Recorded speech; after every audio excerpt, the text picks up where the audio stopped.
Perkenalkan, saya Desti Nurfandila Aku dengan NIM 2063110056 dari kelas 5AB Pendidikan Informatika.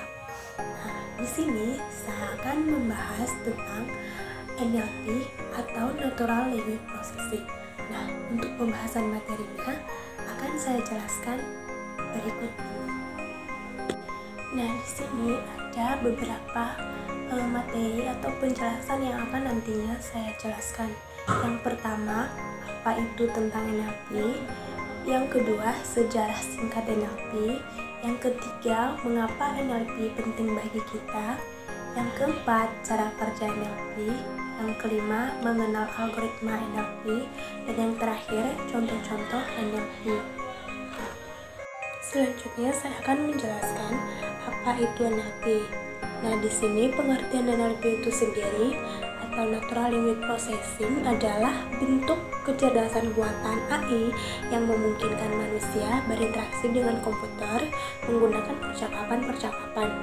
Ini membutuhkan komputer untuk mengenali apa yang dikatakan dan pada gilirannya komputer dapat memproses perintah dan menjawab kembali orang tersebut. Natural Language Processing atau NLP menggunakan dua metode utama untuk memproses ucapan. Yang pertama yaitu melalui analisis sintaksis dan yang kedua yaitu melalui analisis semiotik. Analisis semiotik menerapkan aturan tentang struktur kalimat atau sintaks untuk mendapatkan bagian dari makna dari apa yang dikatakan. Kemudian, Natural Language Processing atau NLP ini melengkapi ini dengan analisis semiotik yang mencoba menyaring arti kata-kata.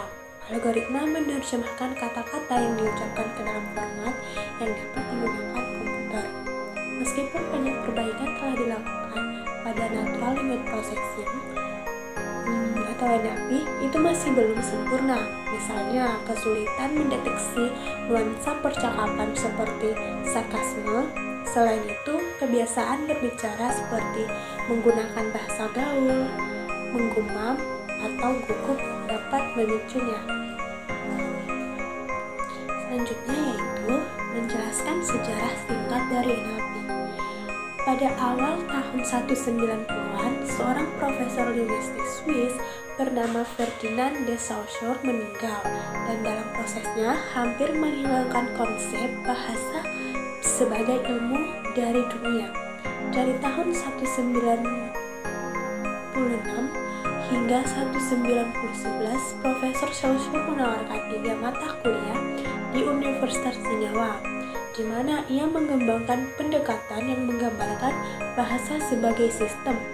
Di dalam bahasa, suara mewakili sebuah konsep yang mengubah makna seiring dengan perubahan konteks. Dia berpendapat bahwa makna diciptakan di dalam bahasa, di dalam hubungan, dan perbedaan antara bagian-bagiannya. Saussure mengusulkan makna dibuat dalam hubungan dan konteks bahasa. Sistem bahasa bersama memungkinkan komunikasi.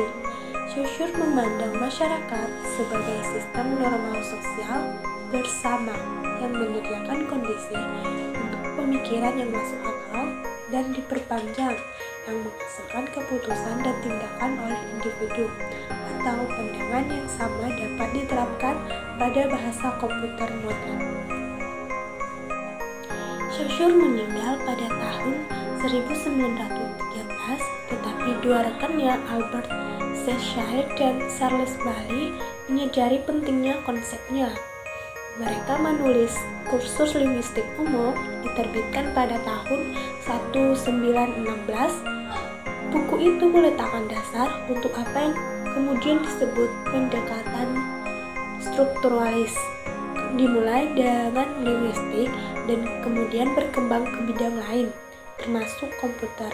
Pada tahun 1950, Alan Turing menulis makalah yang menjelaskan tes untuk mesin berpikir.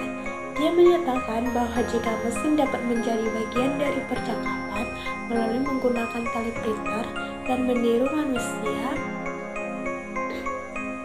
sehingga tidak ada perbedaan yang mencolok, maka mesin tersebut dapat dianggap mampu berpikir. Lama setelah itu, pada tahun 1952, model Hodgkin-Huxley menunjukkan bagaimana otak menggunakan neuron dalam membentuk jaringan linguistik.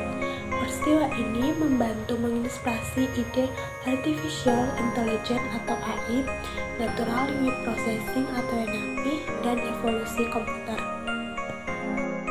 Penjelasan berikutnya yaitu mengapa NLP penting dalam kita. Nah, salah satu alasan utama mengapa NLP sangat penting bagi bisnis adalah karena dapat digunakan untuk menganalisis data teks dalam jumlah besar, seperti komentar media sosial, titik pelanggan, ulasan online, laporan berita, dan banyak lagi. Semua data bisnis ini berisi banyak wawasan berharga, dan NLP dapat dengan cepat membantu bisnis menemukan apa itu wawasan itu. Ini dilakukan dengan membantu mesin memahami bahasa manusia dengan cara yang lebih cepat, lebih akurat, dan lebih konsisten daripada agen manusia. Alat NLP memproses data secara real time 24/7 dan menerapkan kriteria yang sama untuk semua data Anda, sehingga Anda dapat memastikan hasil yang Anda terima akurat dan tidak kemungkinan inkonsistensi. Nah, penjelasan selanjutnya yaitu cara kerja dari NLP. Berikut adalah beberapa tugas pra-pemrosesan NLP mendasar yang perlu dilakukan oleh para ilmuwan data sebelum alat NLP dapat memahami bahasa manusia. Yang pertama yaitu tokenisasi, atau memecah teks menjadi unit semantik yang lebih kecil atau klasa tunggal. Yang kedua yaitu part of speech tagging, yaitu menandai kata sebagai kata benda, kata kerja, kata sifat, dan kata keterangan, serta kata ganti. Selanjutnya yang ketiga yaitu stemming dan lemmatization. Di sini yaitu menstandardisasi kata-kata dengan meredukasinya ke bentuk akarnya. Selanjutnya yang keempat yaitu stop word removal, yaitu menyaring kata-kata umum yang menambahkan sedikit atau tidak ada informasi unik, misalnya preposisi dan artikel, contohnya at, to, the. Selanjutnya yang kelima yaitu hanya dengan begitu alat NLP dapat mengubah teks menjadi sesuatu yang dapat dipahami oleh mesin. Langkah selanjutnya ini adalah membangun algoritma NLP. Nah, di sini ada penjelasan selanjutnya mengenal algoritma NLP. Nah, untuk algoritma NLP ini yaitu ada dua, pendekatan berbasis aturan dan algoritma pembelajaran mesin. Untuk penjelasan pendekatan berbasis aturan ini adalah sistem berbasis aturan mengajarkan aturan data bahasa buatan tangan yang perlu dibuat oleh para ahli linguistik atau insinyur pengetahuan. Ini adalah pendekatan paling awal untuk menyusun algoritma NLP dan masih digunakan sampai sekarang. Untuk algoritma pembelajaran mesin ini yaitu model pembelajaran mesin di sisi lain. Ini didasarkan pada metode linguistik dan belajar melakukan tugas setelah diberi contoh atau data pelatihan. Keuntungan terbesar dari algoritma pembelajaran mesin adalah kemampuannya untuk belajar sendiri. Anda tidak perlu menentukan aturan manual, sebagai gantinya mesin belajar dari data sebelumnya untuk membuat prediksi sendiri, memungkinkan lebih banyak fleksibilitas. Nah, di sini ada contoh-contoh dari NLP.